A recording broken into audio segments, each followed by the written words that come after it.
हुकूमत पाकिस्तान की जानिब से 40,000 और 25,000 वाले प्राइस बॉन्ड के बाद अब 15,000 और 7,500 वाले प्राइस बॉन्ड को बंद कर दिया गया है। इसके अलावा इन प्राइस बॉन्ड पर अब कुरानंदाजी भी नहीं होगी। इस फैसले के बाद प्राइस बॉन्ड डीलर्स और प्राइस बॉन्ड रखने वाले अफराद पर क्या असर पड़ा, आइए जानते हैं। उर्दू पॉइंट की वीडियोस देखने के लिए हमारा चैनल सब्सक्राइब कीजिए और बेल के आइकन पर क्लिक कीजिए ताकि आप हमारी तमाम आने वाली वीडियो से बाखबर रह सकें।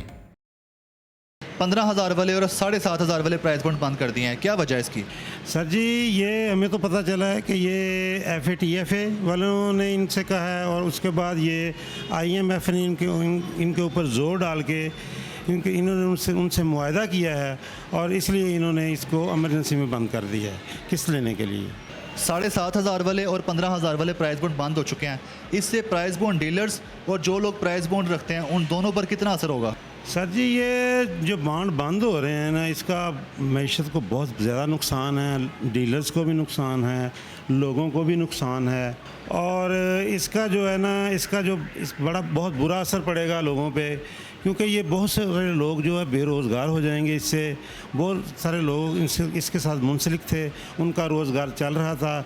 गवर्नमेंट जो ये नहीं समझ रही, सिर्फ ये उनकी शराइत के ऊपर इसको बंद कर रही है और वो चाहते हैं कि ये आवाम से सस्ता कर्ज़ा ना लें। ये आवाम के फ़ायदे की स्कीम है। देखें उस्मान भाई, ये जो इनका जो प्राइज़ है ये आवाम को ही मिलता है और पैसे इधर ही रह जाते हैं। ये पाकिस्तानी रुपयों में इनको देते हैं और ये बड़ी थोड़ी मार्जिन पे देते हैं। ये सिर्फ 3-4% के हिसाब से ये इनाम देते हैं लोगों को और उसके ऊपर फिर जब ये इनाम देते हैं 15% और फिर 30% टैक्स भी इनको वापस मिल जाता है। अब ये IMF से पैसे लेके हमें दे तो देंगे लोगों को आजकल, थोड़े दिनों में ये जब भी वापस करेंगे। अब इनको ये जो सूद है, ये जो प्रॉफिट है, ये उनको डॉलरों में वापस करनी पड़ेगी और वो भी मुल्क से बाहर चली जाएगी। अच्छा, ये बताएं कि जिस तरह पहले 40,000 वाले और 25,000 वाले प्राइस बॉन्ड बंद किए थे, तो उस सूरत में हुकूमत पाकिस्तान ने ये ऑप्शन दी थी आवाम को कि वो अपने प्राइस बॉन्ड्स प्रीमियम में कन्वर्ट करवा लें। क्या ये भी प्रीमियम में कन्वर्ट हो सकते हैं? और जिन लोगों के पास मौजूद हैं प्राइस बॉन्ड, चूँकि प्राइस बॉन्ड तो बंद कर दिया हुकूमत पाकिस्तान ने, तो क्या उनके प्राइस बॉन्ड ज़ाया हो गए या उनको टाइम दिया कुछ? नहीं, उनको कुछ टाइम दिया है। ये 15,000 वाले का टाइम तो उन्होंने बहुत कम दिया है। आपको पता है आजकल वैसे भी कोरोना है, रमज़ान भी है, बैंकों की टाइमिंग भी बहुत कम है और इन्होंने सिर्फ ये 2 महीने रखे हैं, 30 जून तक इनको वापस कर लें।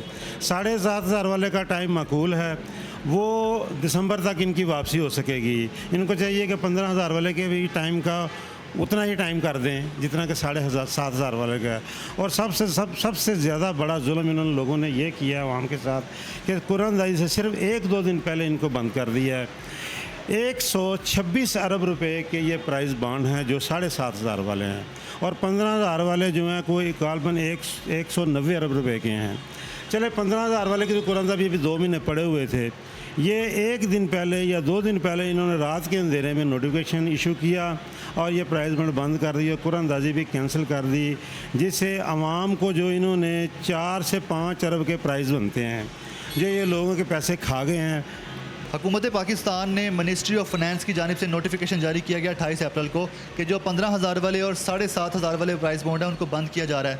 तो चूँकि 3 मई को तो 7,500 वाले प्राइस बॉन्ड की कुरानंदाजी थी, लकी ड्रा होने जा रहा था, आपको 6 दिन पहले इतला मिली, तो आप लोगों पर कैसा असर हुआ इस चीज़ का? भाई, ये 6 दिन नहीं बनते। आप देखो 28 को नोटिफिकेशन आया और इन्होंने 29 की रात को मीडिया को दिया। हम तो लोग तो नमाज तरावी पढ़ रहे थे, इन्होंने शब खून मारा और इन्होंने मीडिया पे ये ख़बर जो है रात 29 की रात को चली है, जब लोग तरावी नमाज पढ़ के सोए हुए थे। मुझे खुद सहरी के वक्त मेरे बेटे ने बताया कि यार नेट पे ये ख़बरें चल रही। मैं खुद हैरान रह गया कि ये कैसे हो गया। मैंने रात का 9:30 बजे तक मैंने न्यूज़ सुनी है, टीवी के सामने बैठा हुआ था, मुझे कोई स्टिकर, कोई ख़बर नज़र नहीं आई। और उसके बाद एक दिन था ये, उसके बाद तो बैंक भी ऑफ हो जाते हैं, 3 दिन अदालतें भी बंद हैं। कौन क्या बात करता, कौन किससे बात करता। इसलिए अब हमारे प्राइस बॉन्ड डीलर का जो सदर हैं हाजी सैफुल्लाह साहब, उन्होंने हाई कोर्ट में रिट की हुई है, देखें उसकी कब हेयरिंग होती है।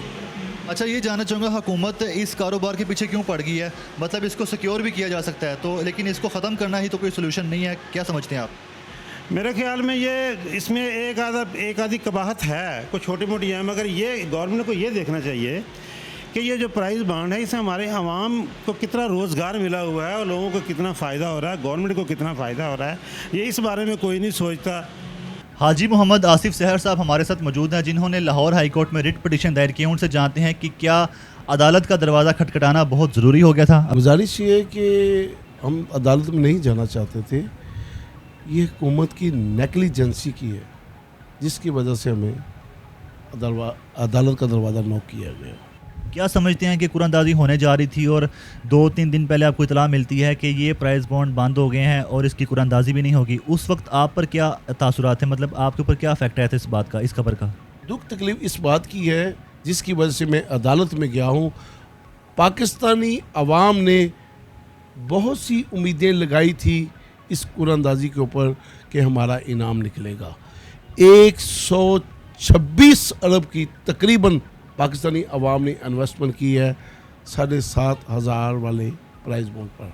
2 मई को कुरानदाजी थी और उससे 2 रोज़ कबल 28 तारीख को एक नोटिफिकेशन जारी करके उन्होंने कुरानदाजी को भी ख़त्म कर दिया और प्राइस बॉन्ड को भी ख़त्म कर दिया। प्राइस बॉन्ड को वो ख़त्म कर सकते हैं लेकिन कुरानदाजी को वो ख़त्म नहीं कर सकते। वो क्यों? वो इसलिए कि पाकिस्तानी अवाम, मुझ समेत पूरे पाकिस्तानी अवाम ने प्राइस बॉन्ड ख़रीद के रखे थे। 3 माह हमने अपने पास रखे थे, उसका इन्होंने इनाम देना था। उन्होंने वो इनाम हड़प करने की वजह से सिर्फ 2 दिन पहले एक सिंपल नोटिफिकेशन निकाल के प्राइस बॉन्ड को भी ख़त्म कर दिया और कुरानदाजी को भी कर दिया। अगर आपने प्राइस बॉन्ड को ख़त्म करना था तो कर दें। गवर्नमेंट ऑफ पाकिस्तान के प्राइस बॉन्ड है, कानून में भी है, जब चाहे वो प्राइस बॉन्ड बंद कर सकते हैं, लेकिन कुरानदाजी को ख़त्म नहीं कर सकते क्योंकि 3 माह जो हमने इन्वेस्टमेंट की थी, हमारे पास हमारे पैसे उन्होंने यूज़ किए, उसका उन्होंने इनाम देना था। ये उनकी मेलाफाइडी है। हम अदालत में इसलिए गए हैं हक लेने के लिए, इंसाफ लेने के लिए। मुझे Lahore high court, honourable Lahore high court से बहुत सी उम्मीदें वाबस्ता हैं। इंशाअल्लाह ताला वो पाकिस्तानी अवाम के हक में फ़ैसला करेगी क्योंकि पाकिस्तानी अवाम हक पे है।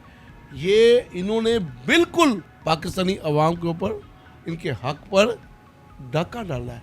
मुझे बड़ा दुख के साथ ये बात कहनी पड़ रही है, हम गवर्नमेंट के साथ हैं। 40,000 के प्राइस बॉन्ड बंद किए तो कहा जी 6 माह बाद ये कुरानदाजी में भी शामिल नहीं होंगे और ये कैंसिल भी हो जाएंगे। हमने ताउन किया। उसके बाद 25,000 वाले प्राइस बॉन्ड बंद किए, 6 माह बाद बंद हो जाएंगे, उसके बाद कोई कुरानदाजी नहीं होगी। Very good. अब यकदम 15,000 और 7,500 वाले प्राइस बॉन्ड को बंद कर दिया। ये बहुत ज़्यादती की गई है, मरहलावार करना चाहिए था। अब बारी थी 15,000 वाले की, हम तो उसकी बात ही नहीं कर रहे, हम 7,500 वाले प्राइस बॉन्ड की बात कर रहे हैं कि ये बंद नहीं करना चाहिए। अगर हुकूमत कहती है FATF की वजह से या कोई भी वजह है उसकी वजह से ये प्राइस बॉन्ड बंद करती है तो कर ले, हमें कोई इतराज़ नहीं, लेकिन कुरानदाजी लाजमी करे। 7,500 वाली वो ड्यू थी, वो पैसे कहाँ गए हमारे, इस पाकिस्तानी अवाम के पैसे कहाँ गए? मैंने अगर अदालत में गया हूँ, लाहौर हाई कोर्ट में गया हूँ, ऑनरेबल कोर्ट के पास उनका दरवाज़ा नॉक किया है। क्यों किया? कि पाकिस्तानी अवाम को उनका हक देना चाहिए। बहुत से लोगों ने उम्मीदें लगाई थी कि अल्लाह करे मेरा इनाम निकल आए, मैं अपनी बेटी को ब्याह दूंगा, मैं अपने बच्चे को ब्याह दूंगा। उसकी उम्मीदों पे पानी फेर दिया। हम हुकूमत के ख़िलाफ़ नहीं, हम नेशनल सेविंग सेंटर के ख़िलाफ़ नहीं, हम फाइनेंस मिनिस्ट्री के ख़िलाफ़ नहीं, हम प्राइस बॉन्ड के ख़िलाफ़ नहीं। बंद करना करें, ज़रूर करें, हमने पहले भी तावन किया, अब भी करते हैं। आपने रिट पिटीशन दायर की है लाहौर हाई कोर्ट में कि 7,500 वाले प्राइस बॉन्ड है उसकी कुरानदाजी कम से कम करवाई जाए। अगर मोसिस अदलिया का जो फैसला आपके हक में आ जाता है तो उसके बाद इस प्राइस बॉन्ड की कुरानदाजी कब तक मुतवक्किल है, कब तक हो सकती है, इसके बारे में क्या कहते हैं आप? ये तो यार हमने बड़ा वाज़िया कर दिया, ऑनरेबल कोर्ट से रिक्वेस्ट की है कि उन्होंने प्राइस बॉन्ड बंद करना है 7,500 वाला तो कर दें, लेकिन कुरानदाजी 1 वीक के अंदर अंदर करवा दें। जिनका जो हक है उनको हकदार को हक दे दें, बस इतनी सी बात है। एक बदमाश में और इस अदाले में क्या फ़र्क रह गया है, मुझे ये बताइएगा बैठ के। अवाम के जो इनाम बनता है तकरीबन 4 अरब, वो इनको दे दें, बात खत्म। हमारी कोई इनसे कोई लेना देना नहीं है। प्राइस बॉन्ड बंद करना कर दें, वो उनके प्राइस बॉन्ड है, लेकिन ये कुरानदाजी को ख़त्म नहीं कर सकते। अगर लाहौर हाई कोर्ट का फैसला आपके हक में नहीं आता तो उसके बाद आपका लाइहा अमल क्या होगा, अगला मरहला क्या होगा? फर्स्ट ऑफ ऑल के मैं इत्तेफाक नहीं करता आपकी इस बात से कि ऑनरेबल कोर्ट इंशाल्लाह ताला हमेशा इंसाफ करती है, वो इस फैसले में भी इंसाफ करेगी। अगर किसी वजह से हमारे हक में ना आया तो हम दोबारा रिव्यू दायर करेंगे, डबल बेंच में जाएंगे जिसको डीबी बोलती है। इंशाल्लाह ताला हमें वो इंसाफ देंगे। बिलाहर अदालत कभी ज़्यादती नहीं करती, वो हमारे हक में फैसला करेगी। इंशाल्लाह ताला अदालत का काम इंसाफ करना है, वो ज़रूर इंसाफ करेगी। मुझे 100% उम्मीद है। मैं बार बार एक ही बात कर रहा हूँ, अदालत इंशाल्लाह पाकिस्तानी अवाम के हक में फैसला करेगी। नाज़रीन, ये हमारे साथ हाजी मोहम्मद आसिफ साहब मौजूद हैं जिन्होंने लाहौर हाई कोर्ट में रिट पिटिशन दायर की है। इनका मौक़िफ़ ये नहीं है कि हुकूमत पाकिस्तान अगर प्राइस बोर्ड बंद करे तो कर दे, हुकूमत की मर्ज़ी है, लेकिन ये मौक़िफ़ ये दायर कर रहे हैं कि जिसकी कुरानदाजी होने जा रही थी उसकी पहले कुरानदाजी होने देते, उसके बाद आप जैसे चाहे जिस प्राइस बॉन्ड को बंद करना करें, हुकूमत की मर्ज़ी है। जिनका मौक़िफ़ ये था कि प्राइस बॉन्ड की कुरानदाजी होने जा रही थी, 2-3 दिन पहले ऐलान कर दिया जाता है कि ये प्राइस बॉन्ड बंद है, इसकी कुरानदाजी भी नहीं होगी। इस हवाले से इन्होंने लाहौर हाई कोर्ट में रिट पिटिशन दायर की है। अपने मेज़बान उस्मान भट्ट को इजाज़त दीजिएगा। अल्लाह हाफ़िज़।